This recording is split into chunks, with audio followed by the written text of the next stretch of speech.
It's the home of WrestleMania 29, WrestleMania 35, and probably no more WrestleManias in the future. MetLife Stadium, we are here for the New York Jets draft party for the NFL 2024. Should be a lot of fun. Let's see what's going on.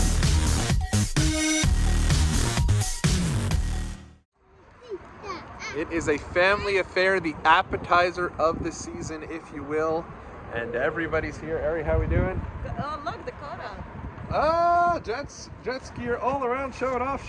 The brand new Jets jersey there. Ari's ready to go. We've got baby Kaikalu there doing his thing. And we are excited to see what this draft party has to offer. It is a very frigid New Jersey here today. It's been warm pretty much all throughout the week, and it will be warm thereafter today. But today it's like the one last so long to the winter, I guess, and we'll see, but it should be a fun evening. I am having a pink Jets shirt. I like the pink. Very cool. Yeah. I'm so hungry too. You want something to eat? I'm starving. All right, Dakota, look, it's outside this time.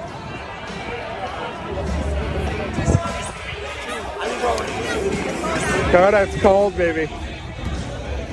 All right, MetLife Stadium.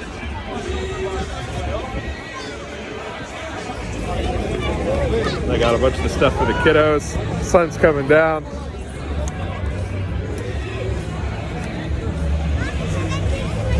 All right. Dakota, high five. All right, show off your pink shirt here. And Dakota got a tattoo as well. Let's see the tattoo. Little Jets tattoo, very cool. And we're getting ready to go on this inflatable, at least Dakota is. Oh, so cool. Ari, you had a question that earlier? What was the question? Do you think they got mango cart? Trying to figure out what beers they got.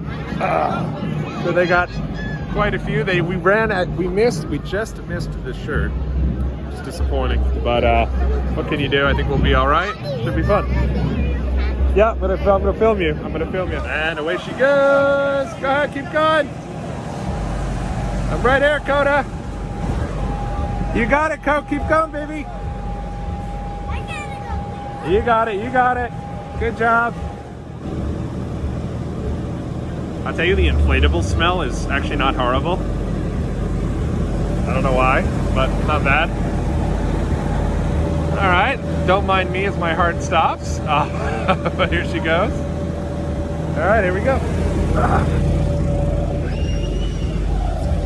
I missed you, Coda. I felt like I was so worried she was gonna fall. All right, now we're gonna go walk inside now. So they have the Jets side and they have the Giants side. It's gonna be awkward as can be. Last year, Daniel Jones was here representing the Giants, and I can't help but think that if the Giants draft J.J. McCarthy or Drake May or some other quarterback, it'd be quite awkward if Daniel Jones was here to watch his replacement get picked. This will only time will tell. DJ also made like 40 mil last year to play like a couple of games, so don't cry on DJ.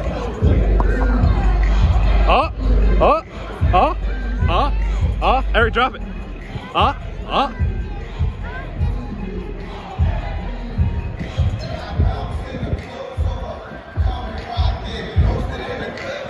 Let's see where it is for the 11. All right, here we go. Field access, the field entrance.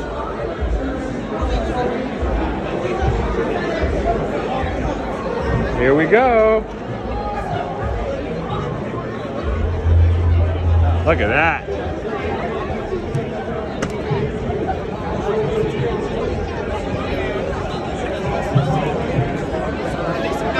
I'll take it. Pretty darn cool.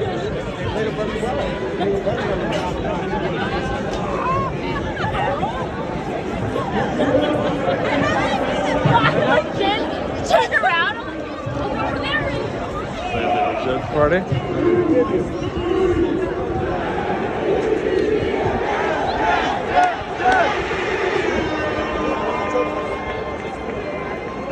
Probably down this way. Yeah, probably.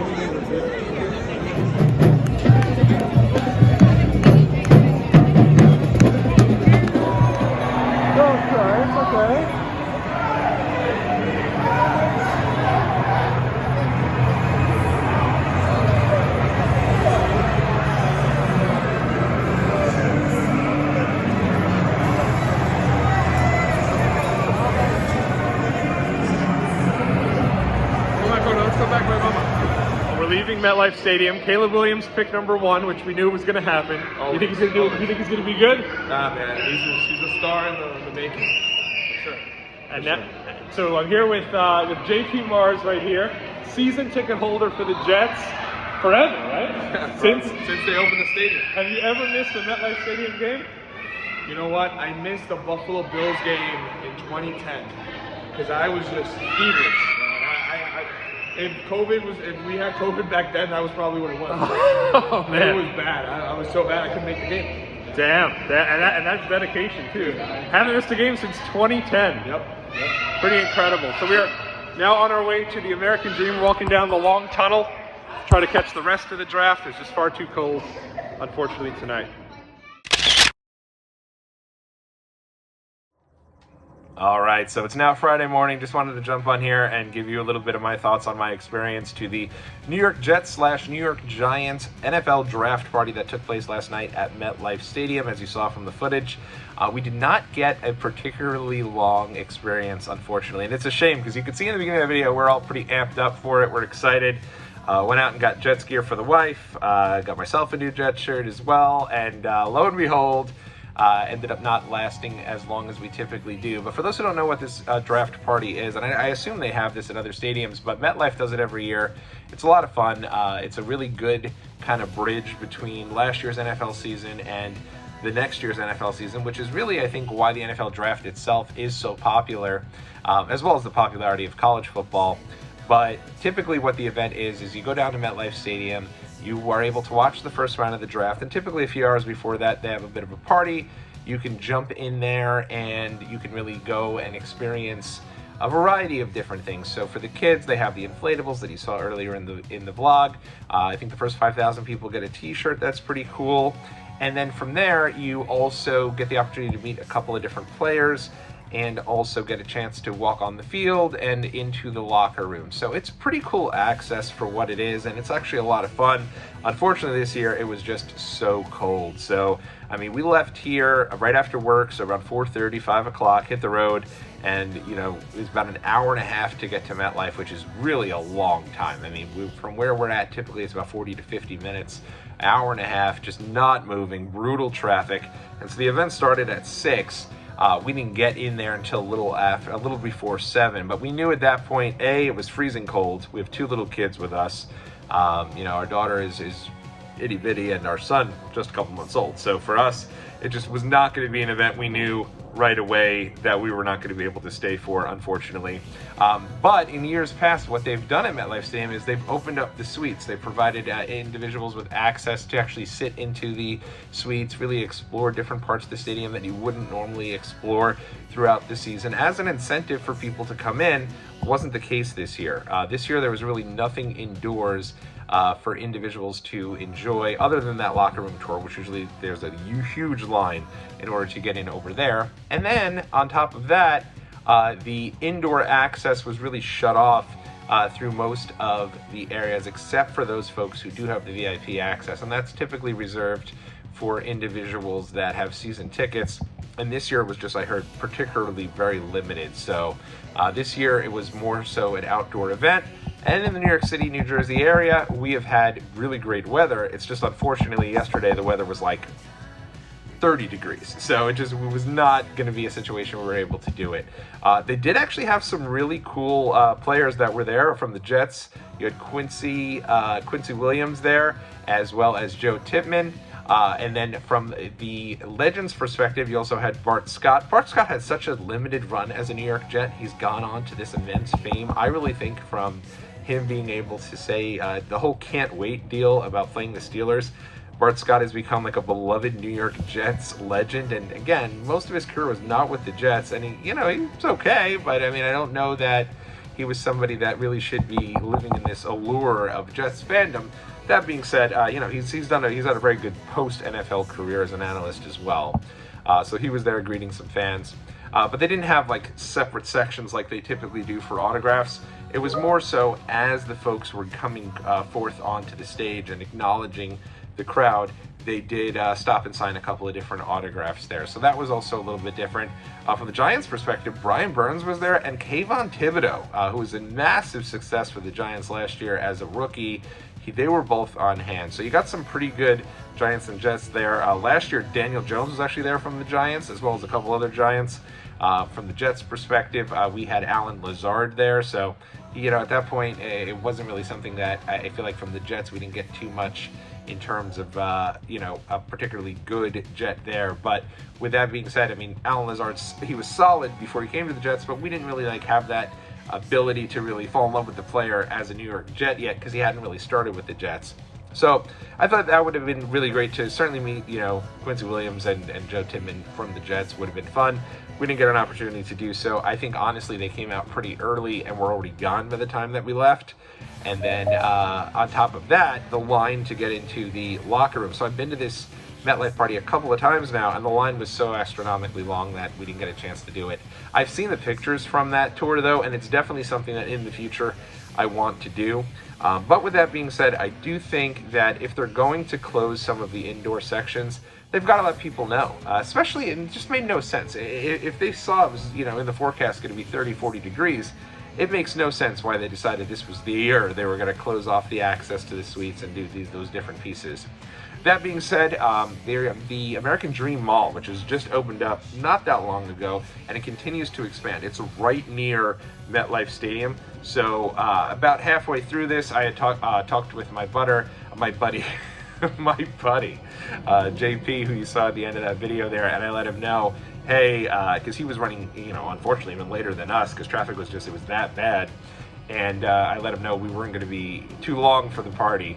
And so the time he got there, we made our way over to the American Dream, had a really solid meal there over at the Yard House. This is a place that's opened up over at the American Dream Mall. It's great to kind of go there, watch games.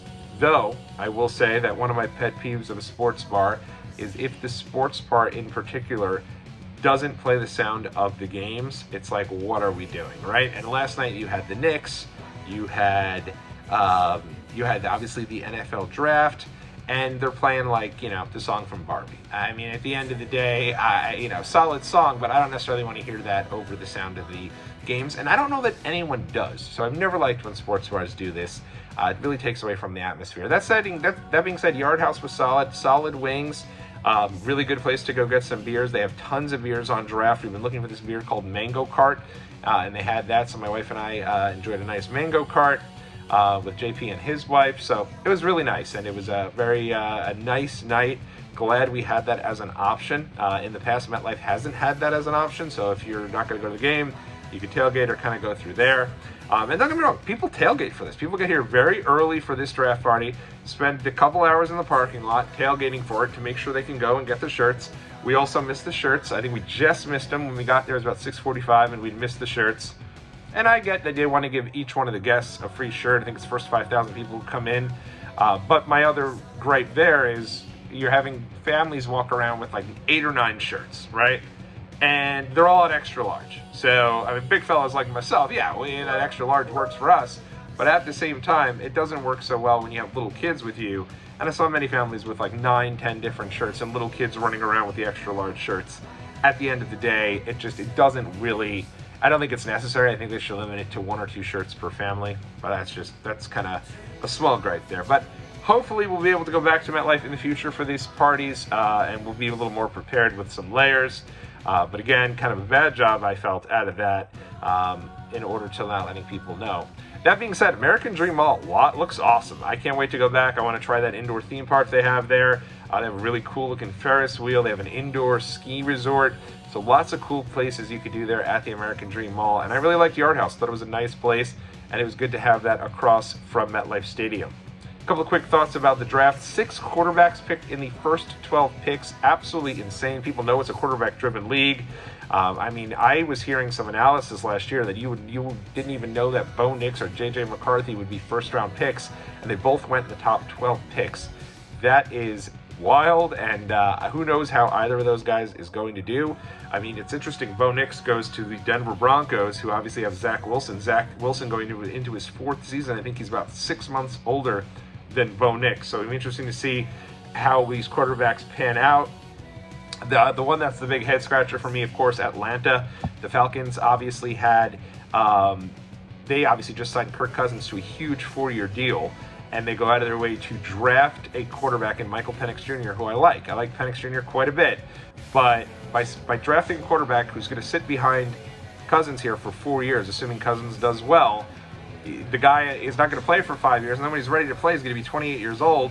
At that stage, who knows if he's even going to still be able to perform at the high level that he could possibly do. So I think you're doing the player a disservice. I think you're certainly doing the team a disservice, especially from the fact that Kirk Cousins has proven throughout his entire career that he excels when he has a number one wide receiver. Right now, obviously, the Falcons have Drake London, who I think is pretty good, but you had Odunze sitting right there, and you just allowed him to go off to the Bears, who had a pretty interesting draft, because you got Odunze, obviously you got Caleb Williams with the first pick, so I think that would have been the pick for the Vikings to go and pick up, give Kirk Cousins another weapon there, and do what you can to excel this team that you've just invested so much money in this quarterback to be the best that he possibly can. So that was weird. From a local perspective, Giants get the big wide receiver there. Daniel Jones needs a big wide receiver. You can make this a strong case that he's never really had good wide receivers there. No disrespect to Darius Slayton. I know he wants more money, but I want more results before I'm giving him any more money. And from a Jets perspective, it's an offensive lineman. Thank goodness we decided to go to Yard House and enjoy some good food, because if we sat in that freezing cold MetLife to get to their pick, only for the Jets to trade back a pick and then choose a lineman, I think would have been a little disappointing. But any event, let me know what you guys thought about this. My goal is to do some vlogs that are a little outside of the wrestling realm from time to time, hopefully once a week on Thursdays, Fridays to end the week. So let me know what you think about this, and from that standpoint, let me know what you think about the NFL draft. Are you happy with your team's direction? Let me know in the comment section below. I am Tommy on the Spot. We'll talk to you again real soon right here on Watch Along Wrestling.